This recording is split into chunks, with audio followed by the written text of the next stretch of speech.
ನಮಸ್ಕಾರ ರೀ ಸ್ನೇಹಿತರೆ, ನಾನಿವತ್ತು ಕುಚ್ಚು ಹಾಕಕ್ಕೆ ದಾರವನ್ನು ಯಾವ ಥರನಾಗಿ ರೆಡಿ ಮಾಡ್ಕೊಳ್ಳೋದಂತ ಹೇಳ್ಕೊಡ್ತೀನಿ ರೀ. ಈಗ ವಿಡಿಯೋದಲ್ಲಿ ತೋರಿಸ್ತಿರೋ ಹಾಗೆ ಒಂದು ಸೈಡ್ ಕಟ್ಕೊಂಡೇನಿ ರೀ, ಮತ್ತೊಂದು ಸೈಡ ಸುತ್ತಾ ಇದ್ದೀನಿ ರೀ. ಈ ಥರ ಸುತ್ಕೋತಾ ಹೋಗ್ಬೇಕು ರೀ. ಈ ಥರ 35 ರೌಂಡ್ಗಳನ್ನು ಸುತ್ತಬೇಕು ರೀ. 35 + 35 70 ರೌಂಡ್ಸ್ ಆಗುತ್ತೆ ರೀ. ನಮ್ಗೆ ಅಗದಿ ಸುಲಭವಾಗಿ ದಾರ ರೆಡಿ ಆಗುತ್ತೆ ರೀ ಕುಚ್ಚು ಹಾಕಕ್ಕೆ.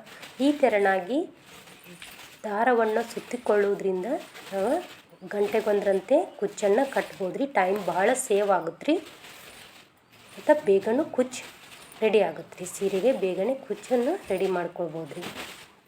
ಇನ್ನೊಂದು ಟಿಪ್ಸ್ ಏನಂದರೆ, ನಾವು ದಾರ ಸುತ್ತುವಾಗ ನಾನು ಪ್ಲಾಸ್ಟಿಕ್ ಒಳಗೆ ಹಾಕಿ ದಾರನ ಒಂದು ಗಂಟು ಕಟ್ಟಿದ್ದೀನಿ ರೀ. ಈ ಥರನಾಗಿ ಮಾಡೋದ್ರಿಂದ ದಾರ ಸುತ್ತುವಾಗ ಗಂಟು ಆಗೋದಿಲ್ಲ ರೀ.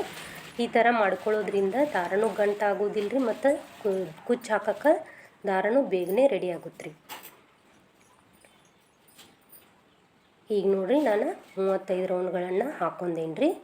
ಇನ್ನು ಅದನ್ನೇನು ಮಾಡ್ಬೇಕು ರೀ, ಈ ಸೈಡಿಗೆ ಬಂದು ಒಂದು ಸೈಡಿಗೆ ಬಂದು ಅದನ್ನು ಕಟ್ ಮಾಡ್ಬೇಕು ರೀ. ಈಗ ಕಟ್ ಮಾಡತ್ತೀನಲ್ಲ ರೀ, ಆ ಥರನಾಗಿ ಇದನ್ನು ಸೂಜಿ ಒಳಗೆ ಇನ್ಸರ್ಟ್ ಮಾಡ್ಬೇಕು ರೀ.